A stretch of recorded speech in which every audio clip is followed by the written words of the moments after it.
Hello, ladies and gentlemen.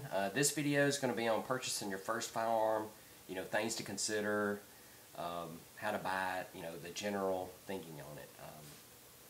Normally everyone buys their first firearm usually for self-defense or, self-protection for their home, their business, their family, or their belongings. So, just general self-defense.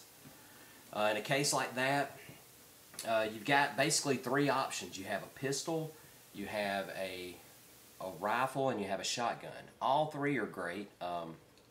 If it's going to be strictly for the home and you're never going to take it out of the home, shotgun and rifle, that's going to be the one. Both of those work great for home defense. You need to consider your surroundings, where you live at. If you live in an apartment complex, or if you live in a neighborhood where the houses are real close together. Think about that, because those projectiles will travel through sheetrocks. So homes aren't built that great now. There's not 3 or 4 layers of brick in width. So think about that. Pistol is probably my favorite when it comes to self-defense or protection, only because it's mobile. You can actually take the pistol with you, and it's easy to carry. The mobility of a pistol is far greater than that of a shotgun or a rifle. And sticking with that pistol thing, that's what I would suggest if that's all you're using it for, is home defense or personal protection. When you go to buy one, go to a range or talk to some friends and try some out. Rent some at the range. Shoot a couple of friends, pistols, and see how you like it. See what you like, and go from there. And normally, if you're the first time gun buyer, chances are you've probably never shot a firearm, or you've shot it very little. So I would suggest that the number one thing you do before you buy that firearm is take a training class. Take some kind of a training class from an instructor. They have, several certificates. NRA has some, and there's some other ones. Groups give them. Check your local newspapers, gun ranges, stuff like that, and take a training class, because you're going to get familiar with the firearm, how it functions, and the safe handling and storage and care for that firearm, or any firearm for that matter. But they're going to have a few you could rent or use during that training. Just ask ahead of time. So take a training class first. Once you go through that training class, you'll be more familiar with a firearm, a pistol, and then that's when you want to go to the range and rent a few. Try a few out. Different models, different calibers, and shoot them, and see how you feel, and think about, how am I going to use this pistol for the purpose I intend it to be, or to use it for. Think about that, and the size of it, and all that cool stuff. So think about that, and then once you narrow down, hey, I like this, then that's going to be the firearm you want to buy. And don't get stuck on brand names. Everybody's like, get this Smith & Wesson M&P, or get this Glock, or, get a Kimber, or get a 1911. A lot of people stick on those, and they spend a lot of money on their first pistol, which I would suggest do not do unless you're absolutely certain that that's the pistol for you and you're going to keep it. Because you don't really want a safe queen when it comes to a self-defense pistol. You want something you can shoot, you can break in, get familiar with, and run 1,000, 2,000 rounds through, and get familiar with. So don't spend a whole lot of money on your first firearm. That's usually the thing to do, is people think I've got to have the best, and then they start doing these upgrades and stuff like that. So don't do that. Buy what you can afford, because you're going to spend more money on ammo than you ever thought you'd spend on the pistol. I'm telling you. If you use it like you should, and you train, and you practice, you're going to spend a whole lot more money on ammunition than you will the pistol on the initial purchase. So don't spend a whole lot. I carry a little. When I do carry, I don't carry a lot. I carry a little Smith & Wesson SD9. I mean, this thing is,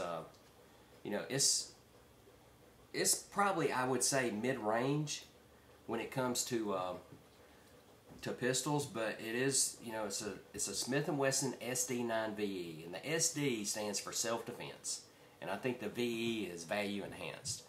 And the biggest, thing with this, it's a, like the Glock clone or whatever, it's notorious, all the Sigmas and all that are notorious for having a heavy trigger pull. And in a self-defense pistol, that's what you want. You want a heavy trigger pull. Something, you don't want a hair trigger. You want that to be heavy. Because in a situation where you've got to draw, and you're on a person, and you're standing your ground, unless you're like a super shooter, which I'm not, you're naturally going to put that finger on that trigger.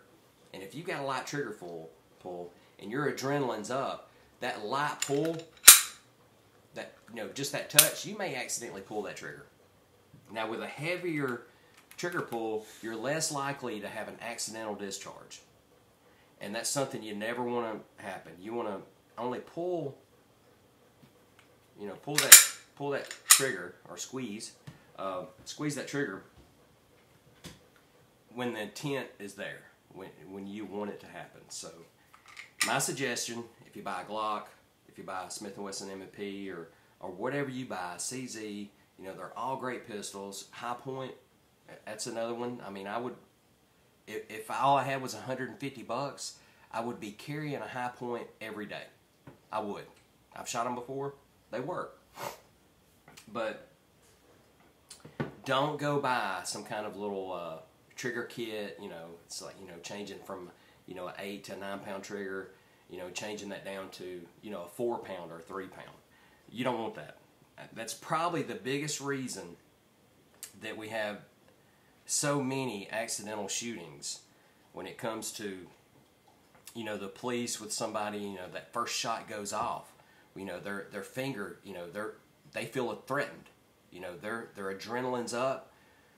Everything's just running fast, and they draw, and they touch that trigger, and it accidentally goes off. Glocks have a lighter trigger pull.